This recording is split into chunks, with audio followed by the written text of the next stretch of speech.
ଦ୍ୱିତୀୟ ଇତିବୃତ୍ତ ଅଧ୍ୟାୟ 33। ରାଜା ମାନାସେ।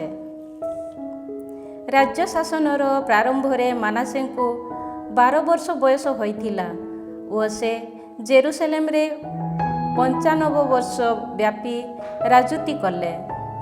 ଇସ୍ରାଏଲୀୟ ଜନତା ସମ୍ମୁଖରୁ ପ୍ରଭୁଙ୍କ ଦ୍ୱାରା ବିତାଡ଼ିତ ଜାତି ସମୂହର ଘୃଣ୍ୟ ଆଚରଣ ସବୁ ଅନୁସରଣ କରି ସେ ପ୍ରଭୁଙ୍କ ସନ୍ନିଧାନରେ ମନ୍ଦ କାର୍ଯ୍ୟ କଲେ।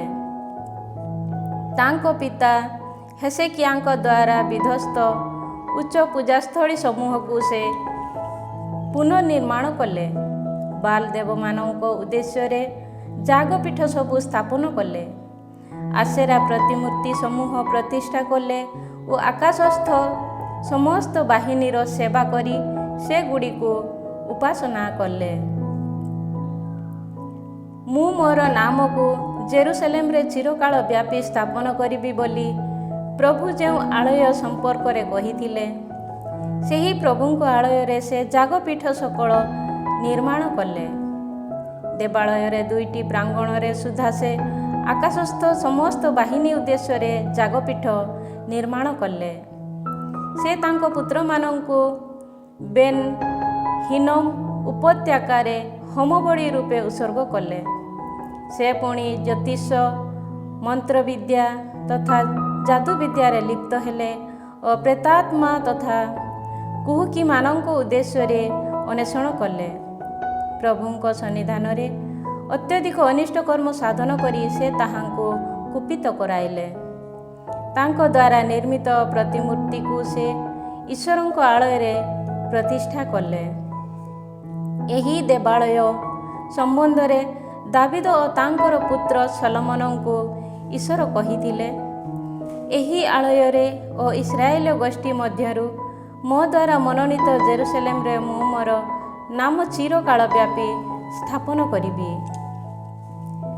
ମୋସେସଙ୍କ ଜରିଆରେ ମୋ ଦ୍ୱାରା ପ୍ରଦତ୍ତ ବିଧିବିଧାନ, ନିୟମ ତଥା ଅଧ୍ୟାଦେଶ ଗୁଡ଼ିକ ସେମାନେ ଯଦି ମନୋଯୋଗପୂର୍ବକ ପାଳନ କରିବେ, ତେବେ ତୁମ ପିତୃପୁରୁଷମାନଙ୍କୁ ମୁଁ ପ୍ରଦାନ କରିଥିବା ଦେଶରୁ ଇସ୍ରାଏଲର ପାଦକୁ ମୁଁ କେବେ ହେଁ ସ୍ଥାନାନ୍ତରିତ କରିବି ନାହିଁ।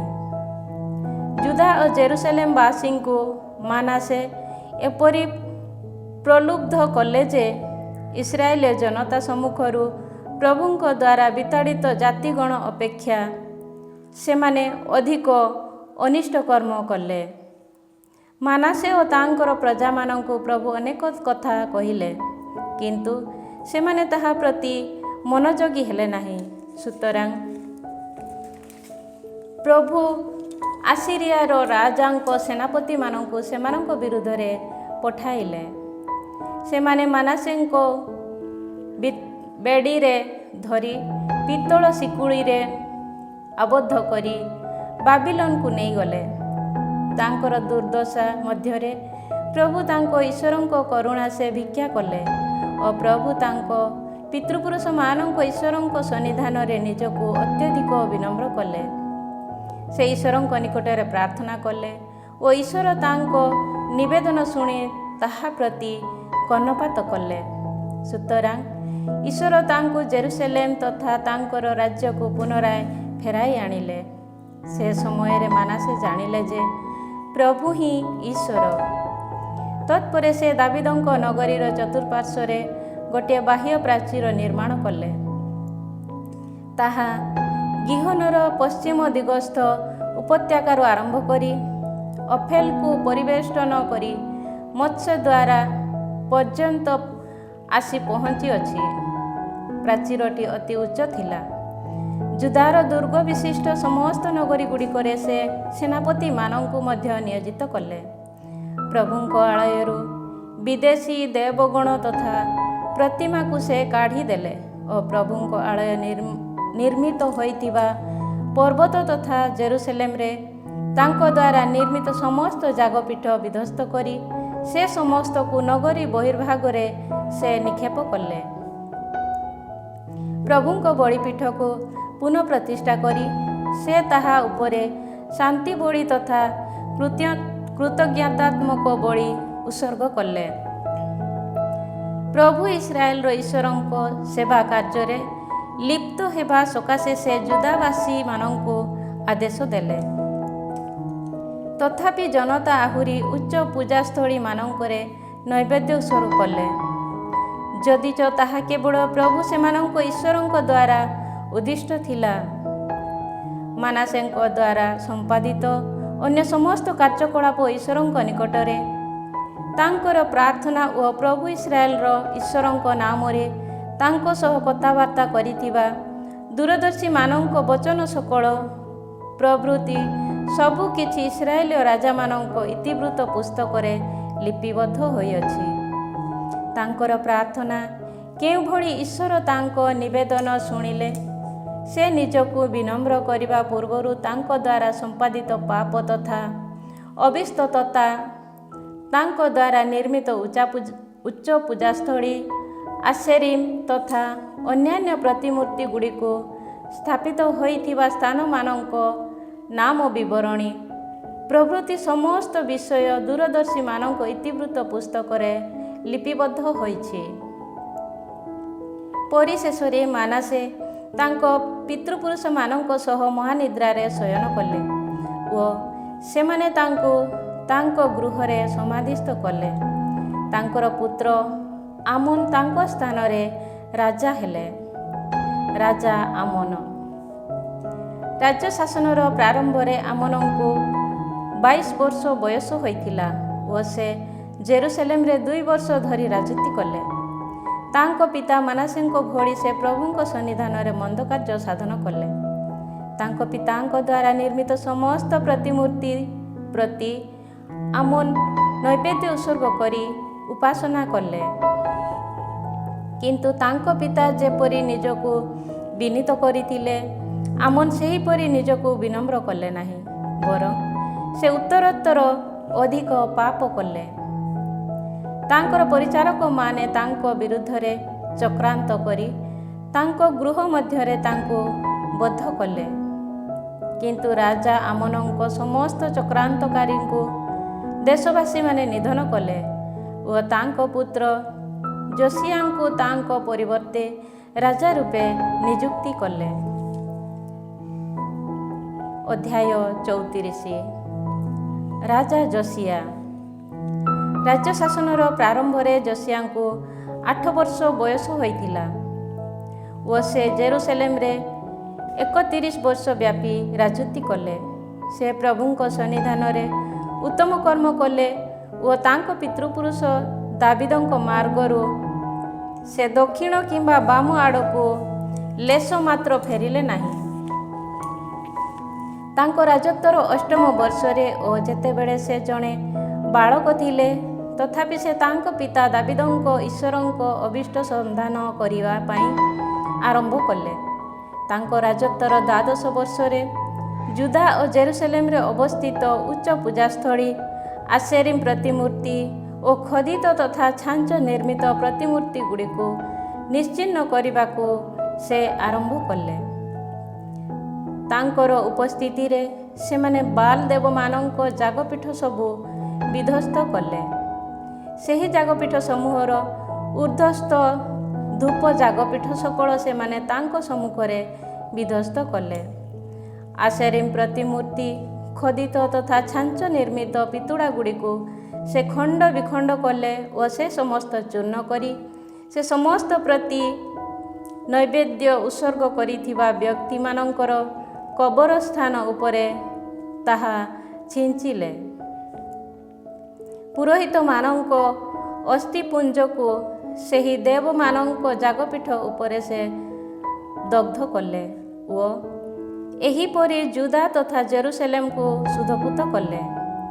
ମାନାସେ, ଏଫ୍ରାଇମ୍, ସିମିୟନ ଓ ସୁଦୂରସ୍ଥ ନାଫଥାଲି ପ୍ରଦେଶଗୁଡ଼ିକର ନଗରୀ ସକଳ ଓ ସମୀପବର୍ତ୍ତୀ ଅଞ୍ଚଳସ୍ଥିତ ଯାଗପୀଠ, ଆସେରୀୟ ପ୍ରତିମୂର୍ତ୍ତି ତଥା ପିତୁଳା ସମୂହକୁ ଖଣ୍ଡ ବିଖଣ୍ଡ କରି ସେ ଚୂର୍ଣ୍ଣ କରିଦେଲେ ଏବଂ ଇସ୍ରାଏଲୀୟ ଦେଶ ତମାମ ସଂସ୍ଥାପିତ ଧୂପପୀଠ ଗୁଡ଼ିକୁ ବିଧ୍ୱସ୍ତ କଲେ। ଏହାପରେ ସେ ଜେରୁସାଲେମକୁ ଫେରିଗଲେ। ଦେବାଳୟର ନବୀକରଣ। ଦେଶ ତଥା ଆଳୟର ଶୁଦ୍ଧିକରଣ କର୍ମ ସମାପ୍ତ ହେଲା ପରେ ତାଙ୍କ ରାଜତ୍ୱର 18 ବର୍ଷରେ ଆସାଲିଆର ପୁତ୍ର ସାଫାନ, ନଗରାଧିପତି ମାସେଇୟା ଓ ଯୋଆହାସଙ୍କର ପୁତ୍ର ତଥା ଅଭିଲେଖକ ଯୋଆଙ୍କୁ ଯୋସିୟା ପ୍ରଭୁ ତାଙ୍କ ଈଶ୍ୱରଙ୍କ ଆଳୟର ମରାମତି କର୍ମ ସକାଶେ ନିଯୁକ୍ତି କଲେ। ମାନାସେ, ଏଫ୍ରାଇମ୍ ତଥା ଇସ୍ରାଏଲର ଅନ୍ୟାନ୍ୟ ସ୍ଥାନର ଅଧିବାସୀଗଣ ଜୁଦା, ବେଞ୍ଜାମିନ ଓ ଜେରୁସାଲେମବାସୀଙ୍କ ଠାରୁ ଈଶ୍ୱରଙ୍କ ଆଳୟ ପାଇଁ ଦ୍ୱାରରକ୍ଷୀ ଲେବୀମାନେ ଯେଉଁ ସମସ୍ତ ଅର୍ଥ ଆଦାୟ କରିଥିଲେ, ସେମାନେ ତାହା ନେଇ ମହାଯାଜକ ହିଲ୍କିୟାଙ୍କ ପାଖକୁ ଆସି ସମର୍ପଣ କଲେ।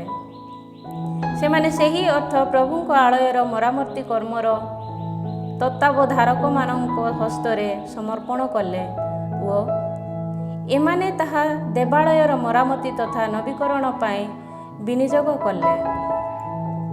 ଜୁଦାର ରାଜାମାନଙ୍କ ଅବହେଳା ଯୋଗୁଁ ଜରାଜୀର୍ଣ୍ଣ ହୋଇଥିବା ଗୃହଗୁଡ଼ିକର ମରାମତି ପାଇଁ ମସୃଣ ପଥର, ଅରା ତଥା ଅନ୍ୟାନ୍ୟ କାଷ୍ଠ କ୍ରୟ କରିବା ପାଇଁ ସେମାନେ ସେହି ଅର୍ଥକୁ ବଢ଼େଇ ଓ ରାଜମିସ୍ତ୍ରୀମାନଙ୍କୁ ଦେଲେ।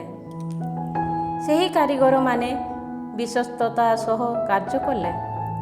ମେରାରୀୟ ବଂଶଜ ଜାହାତ ଓ ଅବାଦିଆ, କୋହାତୀୟ ବଂଶଜ ସେଖାରିଆ ଓ ମେସୁଲାମ ପ୍ରଭୃତି ଲେବୀୟମାନେ ସେହି କାରିଗରମାନଙ୍କର ତତ୍ତ୍ୱାବଧାରକ ଥିଲେ।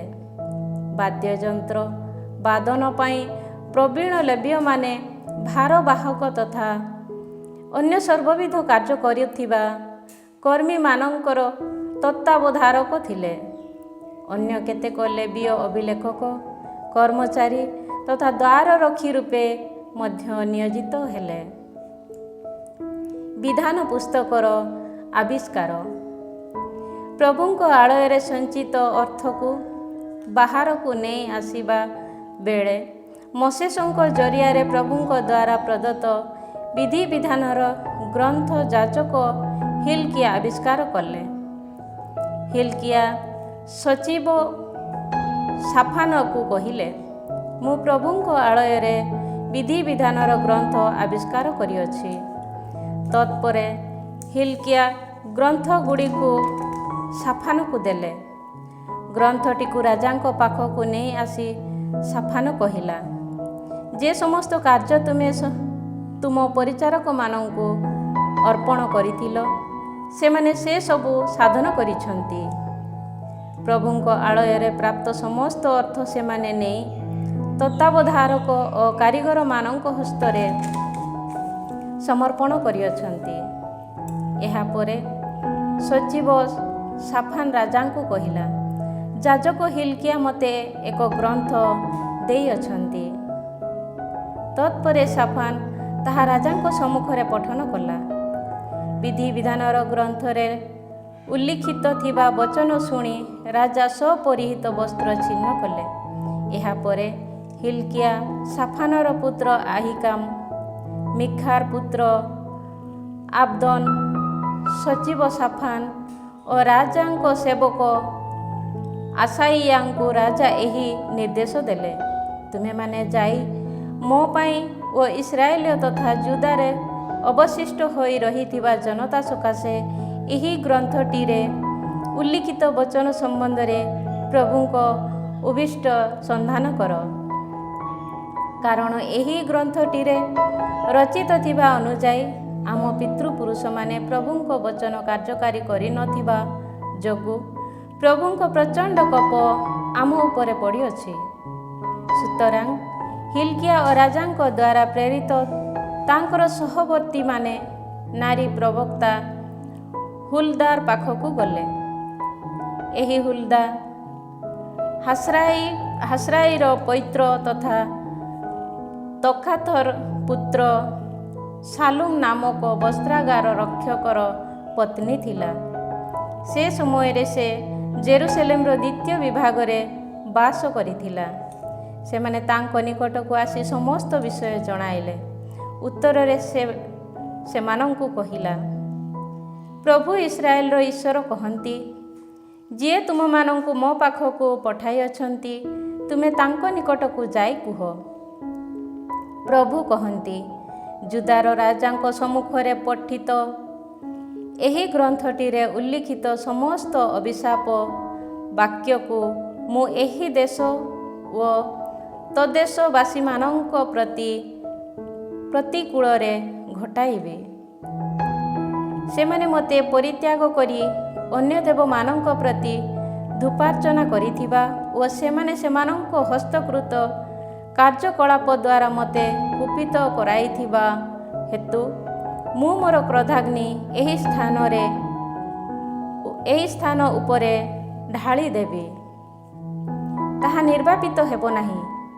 କିନ୍ତୁ ପ୍ରଭୁଙ୍କ ଅଭୀଷ୍ଟ ସନ୍ଧାନ କରିବା ପାଇଁ ତୁମମାନଙ୍କୁ ପଠାଇଥିବା ଜୁଦାର ରାଜାଙ୍କୁ ତୁମେମାନେ ଏହିପରି କହିବ, ଯେଉଁ ବଚନ ତୁମେ ଶୁଣିଅଛ ସେ ସମ୍ବନ୍ଧରେ ପ୍ରଭୁ ଇସ୍ରାଏଲର ଈଶ୍ୱର କହନ୍ତି, ଏହି ଦେଶ ତଥା ତଦେଶବାସୀମାନଙ୍କ ବିରୁଦ୍ଧରେ ଈଶ୍ୱରଙ୍କ ଦ୍ୱାରା କଥିତ ବଚନ ଶୁଣି ତୁମେ ଅନୁତାପ କରିଥିବା, ତାହାଙ୍କ ସନ୍ନିଧାନରେ ତୁମେ ନିଜକୁ ବିନମ୍ର କରିଥିବା ଓ ନିଜକୁ ବିନମ୍ର କରି ତଥା ସ୍ୱପରିହିତ ବସ୍ତ୍ର ଛିନ୍ନ କରି ମୋ ସନ୍ନିଧାନରେ କ୍ରନ୍ଦନ କରିଥିବା ଯୋଗୁଁ ପ୍ରଭୁ କହନ୍ତି ଯେ ମୁଁ ମଧ୍ୟ ତୁମର ମିନତି ଶୁଣିଅଛି। ତୁମ ପିତୃପୁରୁଷମାନଙ୍କ ସହ ସଂଗୃହୀତ ହୋଇ ତୁମେ ଶାନ୍ତିରେ ସମାଧିସ୍ଥ ହେବ। ଏହି ଦେଶ ଓ ତଦେଶବାସୀମାନଙ୍କ ବିରୁଦ୍ଧରେ ମୋ ଦ୍ୱାରା ଘଟିବାକୁ ଥିବା କୌଣସି ଅନିଷ୍ଟ କାର୍ଯ୍ୟ ତୁମର ଚକ୍ଷୁ ଦେଖିବ ନାହିଁ। ଫେରି ଯାଇ ସେମାନେ ରାଜାଙ୍କୁ ଏହି ବଚନ ଶୁଣାଇଲେ। ବ୍ୟବସ୍ଥା ବିଧାନର ନବୀକରଣ। ତତ୍ପରେ ଲୋକ ପଠାଇ ଜୁଦା ଓ ଜେରୁସାଲେମର ବୟୋଜ୍ୟେଷ୍ଠମାନଙ୍କୁ ରାଜା ଏକତ୍ରିତ କଲେ। ଜୁଦା ଓ ଜେରୁସାଲେମବାସୀ, ଜନତା, ଯାଜକ ଓ ଲେବୀୟ ପ୍ରଭୃତି ସାନ ବଡ଼ ସମସ୍ତ ଲୋକଙ୍କ ସମେତ ରାଜା ପ୍ରଭୁଙ୍କ ଆଳୟକୁ ଗଲେ। ସେଠାରେ ସମସ୍ତଙ୍କ ଶ୍ରୁତି ଗୋଚରରେ ଦେବାଳୟରେ ଆବିଷ୍କୃତ ବ୍ୟବସ୍ଥା ବିଧାନର ଗ୍ରନ୍ଥ ସେ ପଠନ କଲେ। ରାଜା ତାଙ୍କ ସ୍ଥାନରେ ଦଣ୍ଡାୟମାନ ହୋଇ ପ୍ରଭୁଙ୍କ ସନ୍ନିଧାନରେ ଏକ ବ୍ୟବସ୍ଥା ବିଧାନ ସାଲିସ କଲେ ଯେ ସେ ପ୍ରଭୁଙ୍କ ଅନୁସରଣ କରିବେ, ପୂର୍ଣ୍ଣ ହୃଦୟ ତଥା ଆତ୍ମା ସହକାରେ ତାହାଙ୍କର ସମସ୍ତ ଆଜ୍ଞା, ପ୍ରମାଣ ତଥା ନିୟମାବଳୀ ପାଳନ କରିବେ ଓ ଗ୍ରନ୍ଥଟିରେ ଉଲ୍ଲିଖିତ ସମସ୍ତ ବଚନ କାର୍ଯ୍ୟକାରୀ କରିବେ। ଏହାପରେ ଜେରୁସାଲେମ ଓ ବେଞ୍ଜାମିନରେ ବିଦ୍ୟମାନ ଥିବା ସମସ୍ତେ ଯେପରି ତାହା ପାଳନ କରନ୍ତି, ସେଥିପାଇଁ ସେ ସେମାନଙ୍କୁ ସମ୍ମତି ପ୍ରକାଶ କଲେ। ସେମାନଙ୍କର ପିତୃପୁରୁଷମାନଙ୍କ ସହ ସ୍ଥାପିତ ଈଶ୍ୱରଙ୍କ ବ୍ୟବସ୍ଥା ବିଧାନକୁ ଜେରୁସାଲେମବାସୀମାନେ କାର୍ଯ୍ୟକାରୀ କଲେ। ଇସ୍ରାଏଲ ଦେଶରେ ଅବସ୍ଥିତ ସମସ୍ତ ଘୃଣ୍ୟ ବସ୍ତୁକୁ ଯୋସିଆ କାଢ଼ିଦେଲେ ଓ ପ୍ରଭୁ ସେମାନଙ୍କ ଈଶ୍ୱରଙ୍କର ସେବା କାର୍ଯ୍ୟ କରିବା ପାଇଁ ସେ ଇସ୍ରାଏଲୀୟ ଦେଶବାସୀଙ୍କୁ ବାଧ୍ୟ କଲେ। ତାଙ୍କର ଜୀବନ କାଳରେ ପ୍ରଭୁ ସେମାନଙ୍କ ପିତୃପୁରୁଷମାନଙ୍କ ଈଶ୍ୱରଙ୍କୁ ଅନୁସରଣ କରିବା ଉଦ୍ୟମରୁ ସେମାନେ ନିବୃତ୍ତ ହେଲେ ନାହିଁ। ଅଧ୍ୟାୟ 35। ଯୋସିଆଙ୍କ ପାସ୍କା ଉତ୍ସବ ପାଳନ। ଜେରୁସାଲେମରେ ଯୋସିଆ ପ୍ରଭୁଙ୍କ ଉଦ୍ଦେଶ୍ୟରେ ଏକ ପାସ୍କା ଉତ୍ସବ ପାଳନ କଲେ। ପ୍ରଥମ ମାସର ଚତୁର୍ଦ୍ଦଶ ଦିବସରେ ସେମାନେ ପାସ୍କା ମେଷ ଶାବକ ନିଧନ କଲେ। ଯାଜକମାନଙ୍କୁ ସେମାନଙ୍କ ପଦବୀରେ ନିଯୁକ୍ତି କରି ସେ ସେମାନଙ୍କୁ ପ୍ରଭୁଙ୍କ ଆଳୟରେ ସେବା କରିବା ପାଇଁ ଉତ୍ସାହିତ କଲେ। ଇସ୍ରାଏଲ ଜନତାକୁ ଶିକ୍ଷା ଦେଉଥିବା ଓ ପ୍ରଭୁଙ୍କ ସେବା କାର୍ଯ୍ୟ ପାଇଁ ପୃଥକ କରାଯାଇଥିବା ଲେବୀୟମାନଙ୍କୁ ସେ କହିଲେ, ଦାବିଦଙ୍କ ପୁତ୍ର ଓ ଇସ୍ରାଏଲର ରାଜା ସଲୋମନଙ୍କ ଦ୍ୱାରା ନିର୍ମିତ ଦେବାଳୟରେ ପବିତ୍ର ସିନ୍ଦୁକ ସ୍ଥାପନ କର। ତୁମେମାନେ ତାହାକୁ ଆଉ କେବେ ହେଁ କାନ୍ଧରେ ବହନ କରିବା ଆବଶ୍ୟକ ନୁହେଁ। ପ୍ରଭୁ ତୁମମାନଙ୍କ ଈଶ୍ୱର ଓ ତାହାଙ୍କର ସ୍ୱଜନଗଣ ଇସ୍ରାଏଲର ସେବା କାର୍ଯ୍ୟ କର। ଇସ୍ରାଏଲର ରାଜା ଦାବିଦ ଓ ତାଙ୍କର ପୁତ୍ର ସଲୋମନଙ୍କ ଦ୍ୱାରା ପ୍ରଦତ୍ତ ନିର୍ଦ୍ଦେଶ ମୁତାବକ ତୁମେମାନେ ତୁମ ପିତୃକୁଳ ଅନୁଯାୟୀ ଦଳରେ ବିଭକ୍ତ ହୋଇ ପ୍ରସ୍ତୁତ ହୁଅ। ସର୍ବସାଧାରଣ ଜନତାର ଗୋଷ୍ଠୀ ବିଶିଷ୍ଟ ତୁମ ଭ୍ରାତାମାନଙ୍କ ପିତୃବଂଶର ସେବା କରିବା ପାଇଁ ପବିତ୍ର ସ୍ଥାନରେ ଦଣ୍ଡାୟମାନ ହୁଅ ଓ ଲେବୀୟମାନଙ୍କ ପିତୃବଂଶର ଏକକ ଅଂଶକୁ ସେହି ପ୍ରତ୍ୟେକ ଗୋଷ୍ଠୀର ଏକକ ଅଂଶ ସକାଶେ ନିରୂପଣ କର। ପାସ୍କା ମେଷ ଶାବକ ନିଧନ କର ଓ ତୁମେମାନେ ନିଜ ନିଜକୁ ଶୁଦ୍ଧପୂତ କର। ମୋଶେସଙ୍କ ମାଧ୍ୟମରେ ପ୍ରଭୁଙ୍କ ଦ୍ୱାରା ଆଜ୍ଞାପିତ ବଚନ ମୁତାବକ କାର୍ଯ୍ୟ କରିବା ସକାଶେ ତୁମ ଭ୍ରାତାମାନଙ୍କ ପାଇଁ ପ୍ରସ୍ତୁତ ହୁଅ। ଏହାପରେ ସେଠାରେ ବିଦ୍ୟମାନ ସର୍ବସାଧାରଣ ଜନତାକୁ ପାସ୍କା ନୈବେଦ୍ୟ ସକାଶେ ଯୋସିଆ ତାଙ୍କ ପଶୁ ପଲରୁ 30,000 ମେଷ ତଥା ଛାଗ ଶାବକ ଓ 3,000 ବଳଦ ସେମାନଙ୍କୁ ଦାନ କଲେ। ରାଜାଙ୍କ ସମ୍ପତ୍ତିରୁ ଏ ସମସ୍ତ ଦିଆଯାଇଥିଲା। ତାଙ୍କର ସହବର୍ତ୍ତୀ ଶାସକମାନେ ମଧ୍ୟ ଜନତା, ଯାଜକ ଓ ଲେବୀୟମାନଙ୍କୁ ସ୍ୱେଚ୍ଛାକ୍ରମେ ଉପହାର ଦାନ କଲେ। ପାସ୍କା ନୈବେଦ୍ୟ ଉତ୍ସର୍ଗ କରିବା ପାଇଁ ଦେବାଳୟର ମୁଖ୍ୟ ପରିଚାରକ ହିଲ୍କିଆ, ସେଖାରିଆ ଓ ଜେହିଏଲ ଯାଜକମାନଙ୍କୁ 2,600 ମେଷ ତଥା ଛାଗ ଶାବକ ଓ 300 ବଳଦ ଦାନ କଲେ। ପାସ୍କା ନୈବେଦ୍ୟ ଉତ୍ସର୍ଗ କରିବା ପାଇଁ ଲେବୀୟମାନଙ୍କ ମଧ୍ୟରୁ ପ୍ରମୁଖ ବ୍ୟକ୍ତିଗଣ କନାନିଆ ଓ ତାଙ୍କର ସହୋଦର ସେମାଇଆ, ନେଥାନେଲ, ହାସାବିଆ, ଜିଏଲ ଓ ଯୋଶାବାଦ ଲେବୀୟମାନଙ୍କୁ 5,000 ମେଷ ତଥା ଛାଗ ଶାବକ ଓ 500 ବଳଦ ଦାନ କଲେ। ସେବା କାର୍ଯ୍ୟର ସମସ୍ତ ଆୟୋଜନ ପ୍ରସ୍ତୁତ ହେଲା ପରେ ଯାଜକ ଓ ଲେବୀୟମାନେ ରାଜାଙ୍କ ଆଦେଶ ମୁତାବକ ସେମାନଙ୍କ ଦଳ ଅନୁଯାୟୀ ନିଜ ନିଜର ସ୍ଥାନ ଗୁଡ଼ିକରେ ଦଣ୍ଡାୟମାନ ହେଲେ। ସେମାନେ ପାସ୍କା ମେଷ ଶାବକ ନିଧନ କଲେ। ଯାଜକମାନେ ଲେବୀୟମାନଙ୍କ ହସ୍ତରୁ ତାହାର ରକ୍ତ ଗ୍ରହଣ କରି ବଳିପୀଠ ଉପରେ ସିଞ୍ଚନ କଲେ ଓ ଲେବୀୟମାନେ ତତ୍ପରେ ତାହାର ଚର୍ମ ଉତ୍ତାରିଲେ। ହୋମ ବଳି ପାଇଁ ଉଦ୍ଦିଷ୍ଟ ପଶୁମାନଙ୍କୁ ସେମାନେ ସର୍ବସାଧାରଣ ଜନତାର ପିତୃକୁଳ ଅନୁସାରେ ସେମାନଙ୍କ ମଧ୍ୟରେ ବିତରଣ କଲେ। ମୋଶେସଙ୍କ ବିଧାନ ଗ୍ରନ୍ଥରେ ଲିପିବଦ୍ଧ ଥିବା ଅନୁଯାୟୀ ପ୍ରଭୁଙ୍କ ପ୍ରତି ଉତ୍ସର୍ଗ କରିବା ସକାଶେ ତାହା ସେହିପରି କରାଯାଇଥିଲା। ସେମାନେ ପାସ୍କା ମେଷ ଶାବକକୁ ନିର୍ଦ୍ଦେଶ ଅନୁଯାୟୀ ଅଗ୍ନିରେ ସେକିଲେ ଓ ଅବଶିଷ୍ଟ ନୈବେଦ୍ୟ ଉପହାର ଗୁଡ଼ିକୁ ପାତ୍ର, ହାଣ୍ଡି ତଥା କରେଇ ଗୁଡ଼ିକରେ ସିଦ୍ଧ କରି ସର୍ବସାଧାରଣ ଜନତାଙ୍କ ସମୀପକୁ ଖୁବ୍ ଶୀଘ୍ର ନେଇଗଲେ। ଏହାପରେ ଯାହା ସେମାନଙ୍କ ଓ ଯାଜକମାନଙ୍କ ପାଇଁ ଉଦ୍ଦିଷ୍ଟ ଥିଲା ସେମାନେ ତାହା ପାକ କଲେ, କାରଣ ଆରୋନଙ୍କ ପୁତ୍ର ଯାଜକମାନେ ସନ୍ଧ୍ୟା ପର୍ଯ୍ୟନ୍ତ ହୋମବଳି ତଥା ମେଦ ଉତ୍ସର୍ଗ କରିବାରେ ଲିପ୍ତ ଥିଲେ। ସୁତରାଂ ଲେବୀୟମାନେ ସେମାନଙ୍କ ଓ ଆରୋନଙ୍କ ପୁତ୍ର ଯାଜକମାନଙ୍କ ପାଇଁ ପାକ କଲେ। ଦାବିଦ, ଆସାଫ, ହେମାନ ଓ ରାଜାଙ୍କ ଦୂରଦର୍ଶୀ ଜେଦୁଥୁନଙ୍କ ଆଦେଶ ଅନୁଯାୟୀ ଆସାଫର ପୁତ୍ର ଗାୟକମାନେ ସେମାନଙ୍କ ନିଜ ସ୍ଥାନମାନଙ୍କରେ ବିଦ୍ୟମାନ ଥିଲେ। ଦ୍ୱାରରକ୍ଷୀମାନେ ପ୍ରତ୍ୟେକ ଦ୍ୱାର ସମ୍ମୁଖରେ ପହରା ଦେଲେ।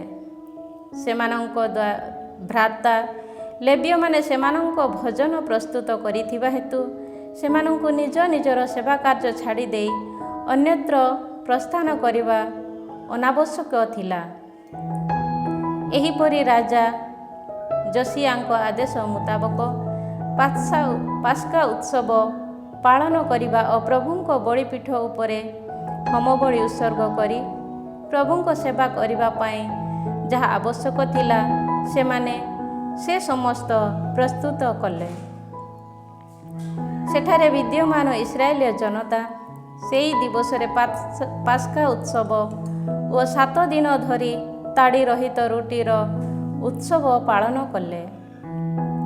ପ୍ରବକ୍ତା ସାମୁଏଲଙ୍କ ସମୟ ପରେ ଏପରି ଏକ ପାସ୍କା ଉତ୍ସବ ଇସ୍ରାଏଲରେ କେବେ ହେଁ ପାଳିତ ହୋଇନଥିଲା। ଯୋସିଆ, ଯାଜକଗଣ, ଲେବୀୟ ବୃନ୍ଦ, ସେଠାରେ ବିଦ୍ୟମାନ ଥିବା ଜୁଦା ତଥା ଇସ୍ରାଏଲୀୟ ଜନତା ଓ ଜେରୁସାଲେମବାସୀ ସେହିଦିନ ପାଳନ କରିଥିବା ପାସ୍କା ଉତ୍ସବ ସଦୃଶ୍ୟ ଅନ୍ୟ କୌଣସି ପାସ୍କା ପର୍ବ ଇସ୍ରାଏଲୀୟ ରାଜାମାନଙ୍କ ମଧ୍ୟରୁ କେହି କେବେ ପାଳନ କରି ନଥିଲେ। ଯୋସିଆଙ୍କ ରାଜତ୍ୱର 18 ବର୍ଷରେ ଏହି ପାସ୍କା ଉତ୍ସବ ପାଳିତ ହେଲା। ଯୋସିଆଙ୍କ ମୃତ୍ୟୁ। ଦେବାଳୟର ନବୀକରଣ ସମ୍ବନ୍ଧୀୟ ସମସ୍ତ କାର୍ଯ୍ୟ ଯୋସିଆ ସମାପ୍ତ କଲେ। ସେ ସମୟରେ ଇଜିପ୍ଟର ରାଜା ନେକୋ ୟୁଫ୍ରେଟିସ୍ ନଦୀ ତଟସ୍ଥ କାର୍କେମିସ୍କୁ ଯୁଦ୍ଧ କରିବା ପାଇଁ ଯାତ୍ରା କଲେ।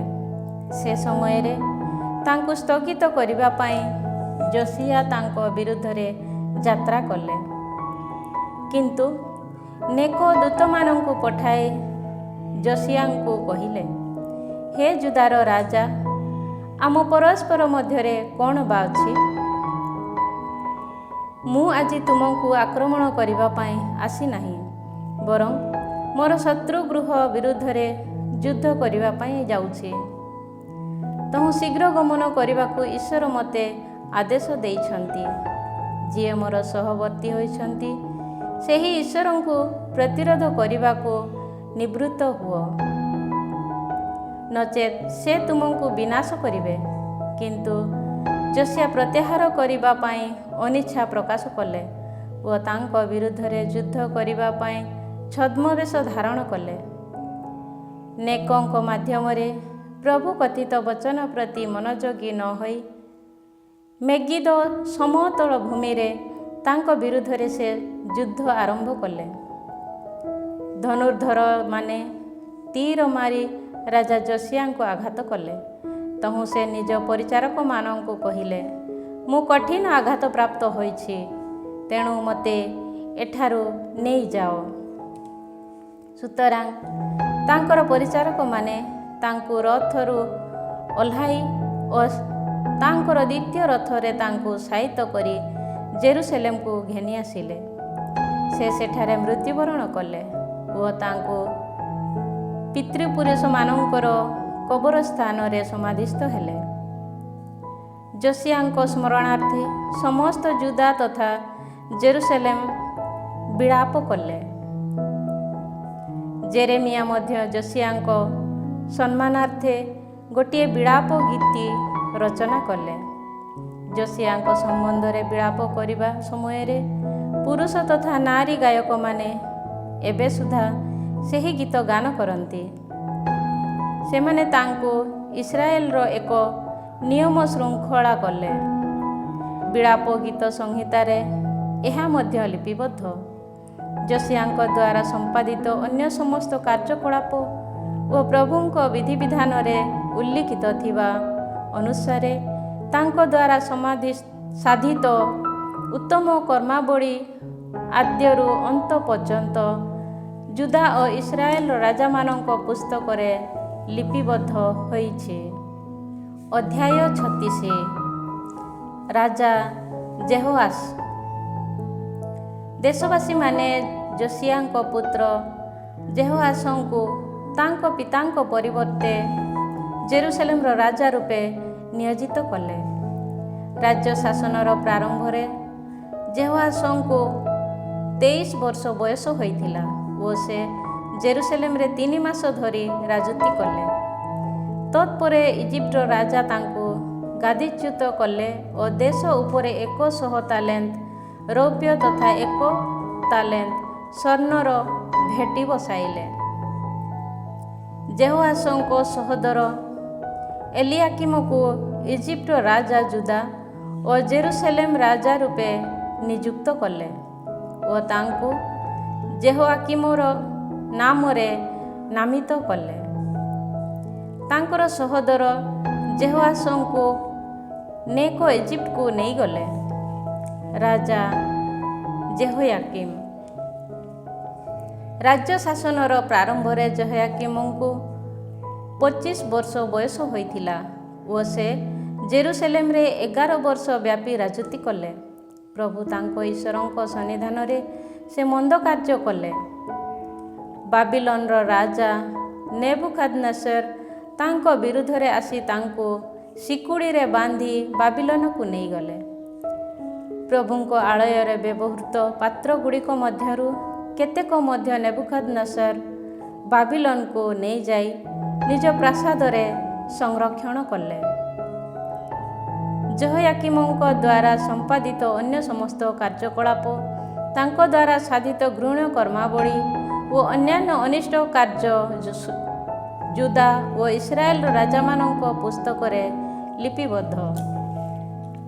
ତାଙ୍କର ପୁତ୍ର ଜେହୋୟାଖିନ୍ ତାଙ୍କ ପରିବର୍ତ୍ତେ ରାଜା ହେଲେ। ରାଜା ଜେହୋୟାଖିନ୍। ରାଜ୍ୟ ଶାସନର ପ୍ରାରମ୍ଭରେ ଜେହୋୟାଖିନଙ୍କୁ 8 ବର୍ଷ ବୟସ ମାତ୍ର ହୋଇଥିଲା ଓ ସେ ଜେରୁସେଲେମରେ 3 ମାସ ଓ 10 ଦିନ ଧରି ରାଜୁତି କଲେ। ସେ ପ୍ରଭୁଙ୍କ ସନ୍ନିଧାନରେ ମନ୍ଦ କାର୍ଯ୍ୟ କଲେ।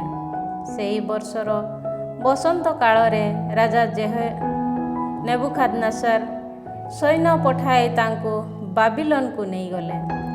ପ୍ରଭୁଙ୍କ ଆଳୟରେ ବ୍ୟବହୃତ ବହୁମୂଲ୍ୟ ପାତ୍ର ସବୁ ମଧ୍ୟ ବାବିଲନକୁ ନିଆଗଲା। ତାଙ୍କର ଭ୍ରାତା ସେଦେକିୟାଙ୍କୁ ନେବୁକାଦନେସର ଜୁଦା ଓ ଜେରୁସେଲେମର ରାଜା ରୂପେ ନିୟୋଜିତ କଲେ। ରାଜା ସେଦେକିୟା। ରାଜ୍ୟ ଶାସନର ପ୍ରାରମ୍ଭରେ ସେଦେକିୟାଙ୍କୁ 21 ବର୍ଷ ବୟସ ହୋଇଥିଲା ଓ ସେ ଜେରୁସେଲେମରେ 11 ବର୍ଷ ବ୍ୟାପୀ ରାଜୁତି କଲେ। ପ୍ରଭୁ ତାଙ୍କ ଈଶ୍ୱରଙ୍କ ସନ୍ନିଧାନରେ ସେ ମନ୍ଦ କାର୍ଯ୍ୟ କଲେ। ପ୍ରଭୁଙ୍କ ବଚନର ପ୍ରଚାରକ ପ୍ରବକ୍ତା ଜେରେମିୟାଙ୍କ ସମ୍ମୁଖରେ ସେ ନିଜକୁ ବିନମ୍ର କଲେ ନାହିଁ। ସେ ରାଜା ନେବୁକାଦନେସରଙ୍କ ବିରୁଦ୍ଧରେ ବିଦ୍ରୋହ କରି ଉଠିଲେ, ଯେଉଁ ରାଜା କି ତାଙ୍କୁ ଈଶ୍ୱରଙ୍କ ନାମରେ ଶପଥ କରାଇଥିଲେ। ପ୍ରଭୁ ଇସ୍ରାଏଲର ଈଶ୍ୱରଙ୍କ ସମ୍ମୁଖକୁ ନ ଫେରି ସେ ନିଜ ହୃଦୟ କଠିନ କରି ଅନମନୀୟ ହେଲେ। ଜାତି ସକଳ ଘୃଣ୍ୟ କାର୍ଯ୍ୟକଳାପରେ ଲିପ୍ତ ହୋଇ ପ୍ରମୁଖ ଯାଜକବୃନ୍ଦ ଓ ଜନତା ମଧ୍ୟ ସେହିପରି ପ୍ରଭୁଙ୍କ ପ୍ରତି ଅତ୍ୟଧିକ ଅବିଶ୍ୱସ୍ତ ଥିଲେ। ଜେରୁସେଲେମରେ ପ୍ରଭୁ ପୂତ ପବିତ୍ର କରିଥିବା ଦେବାଳୟ ସେମାନେ ଅପବିତ୍ର କଲେ। ପ୍ରଭୁ ସେମାନଙ୍କ ପିତୃପୁରୁଷମାନଙ୍କ ଈଶ୍ୱର ତାହାଙ୍କ ସ୍ୱଜନ ତଥା ତାହାଙ୍କ ବାସସ୍ଥଳୀ ପ୍ରତି କରୁଣା ପ୍ରଦର୍ଶନ କରି ସେମାନଙ୍କ ନିକଟକୁ ନିରନ୍ତର ରୂପେ ଦୂତମାନଙ୍କୁ ପଠାଇଥିଲେ। କିନ୍ତୁ ସେମାନେ ଈଶ୍ୱରଙ୍କ ଦୂତମାନଙ୍କୁ ଉପହାସ କଲେ, ତାହାଙ୍କର ବଚନକୁ ଅବମାନନା କଲେ ଓ ତାହାଙ୍କର ପ୍ରବକ୍ତାମାନଙ୍କୁ ଅବହେଳା କଲେ। ଫଳରେ ପ୍ରଭୁଙ୍କ କୋପାନଳ ତାହାଙ୍କ ସ୍ୱଜନମାନଙ୍କ ବିରୁଦ୍ଧରେ ଏପରି ପ୍ରଜ୍ୱଳିତ ହେଲା ଯେ ସେମାନଙ୍କ ପ୍ରତି ଶାନ୍ତି ବିଧାନ କରିବା ପରିବର୍ତ୍ତେ ଅନ୍ୟ କୌଣସି ପ୍ରତିକାର ରହିଲା ନାହିଁ। ଜେରୁସେଲେମର ପତନ। ସୁତରାଂ ପ୍ରଭୁ କାଲଦୀୟମାନଙ୍କ ରାଜାଙ୍କୁ ସେମାନଙ୍କ ବିପକ୍ଷରେ ପଠାଇଲେ। ଏହି କାଲଦୀୟମାନଙ୍କ ରାଜା ସେମାନଙ୍କ ଯୁବକମାନଙ୍କୁ ପବିତ୍ରାଳୟରେ ଖଡ଼୍ଗ ଦ୍ୱାରା ବଦ୍ଧ କଲେ। ଯୁବକ ଯୁବତୀ କିମ୍ବା ବୃଦ୍ଧ ତଥା ଜରାଜୀର୍ଣ୍ଣ ବ୍ୟକ୍ତିମାନଙ୍କ ପ୍ରତି ସେ କିଛି ଦୟା ଦେଖାଇଲେ ନାହିଁ। ପ୍ରଭୁ ସମସ୍ତଙ୍କୁ ତାଙ୍କ ହସ୍ତରେ ସମର୍ପଣ କଲେ। ଦେବାଳୟରେ ବ୍ୟବହୃତ ଛୋଟ ବଡ଼ ସମସ୍ତ ପାତ୍ର ଓ ପ୍ରଭୁଙ୍କ ଆଳୟ ତଥା ରାଜପ୍ରାସାଦରେ ସଞ୍ଚିତ ଓ ଶାସକମାନଙ୍କ ଦ୍ୱାରା ସଞ୍ଚିତ ସମସ୍ତ ସମ୍ପଦ ସେ ବାବିଲନକୁ ନେଇଗଲେ।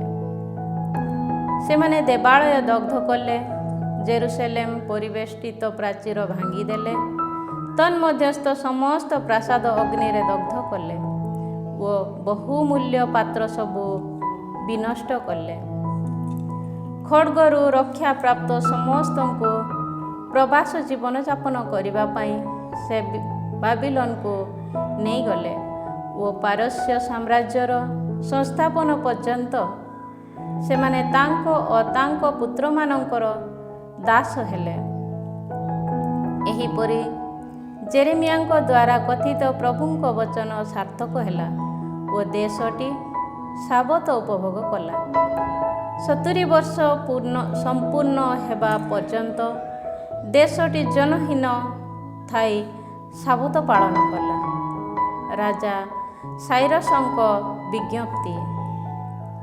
ଜେରେମିୟାଙ୍କ ମାଧ୍ୟମରେ ପ୍ରଭୁ କଥିତ ବଚନ ସାର୍ଥକ ହେବା ପାଇଁ ପାରସ୍ୟର ରାଜା ସାଇରସଙ୍କ ରାଜତ୍ୱର ପ୍ରଥମ ବର୍ଷରେ ତାଙ୍କ ଅଧୀନସ୍ଥ ରାଜ୍ୟ ସାରା ଏହି ବିଜ୍ଞପ୍ତି ଘୋଷଣା କରିବାକୁ ଓ ତାହାକୁ ଲିପିବଦ୍ଧ କରି ପ୍ରଦର୍ଶିତ କରାଇବାକୁ ପାରସ୍ୟର ରାଜା ସାଇରସଙ୍କୁ ପ୍ରଭୁ ଉଦ୍ଦୀପିତ କଲେ। ସେହି ବିଜ୍ଞପ୍ତି ଏହା। ପାରସ୍ୟର ରାଜା ସାଇରସ କହନ୍ତି, ପ୍ରଭୁ ଆକାଶମଣ୍ଡଳର ଈଶ୍ୱର ପୃଥିବୀର ସମସ୍ତ ରାଜ୍ୟକୁ ମୋ ହସ୍ତରେ ସମର୍ପଣ କରିଅଛନ୍ତି। ଜୁଦାରେ ଥିବା ଜେରୁସାଲେମରେ ତାହାଙ୍କର ନାମ ଉଦ୍ଦେଶ୍ୟରେ ଏକ ଆଳୟ ନିର୍ମାଣ କରିବା ପାଇଁ ସେ ମୋତେ ଆଦେଶ ଦେଇଛନ୍ତି। ତାହାଙ୍କର ସ୍ୱଜନମାନଙ୍କ ମଧ୍ୟରୁ କେହି ଯଦି ତୁମମାନଙ୍କ ମଧ୍ୟରେ ବାସ କରୁଛି, ତେବେ ପ୍ରଭୁ ତାର ଈଶ୍ୱର ତାର ସହବର୍ତ୍ତୀ ହୁଅନ୍ତୁ। ସେ ଯାଇପାରିବ।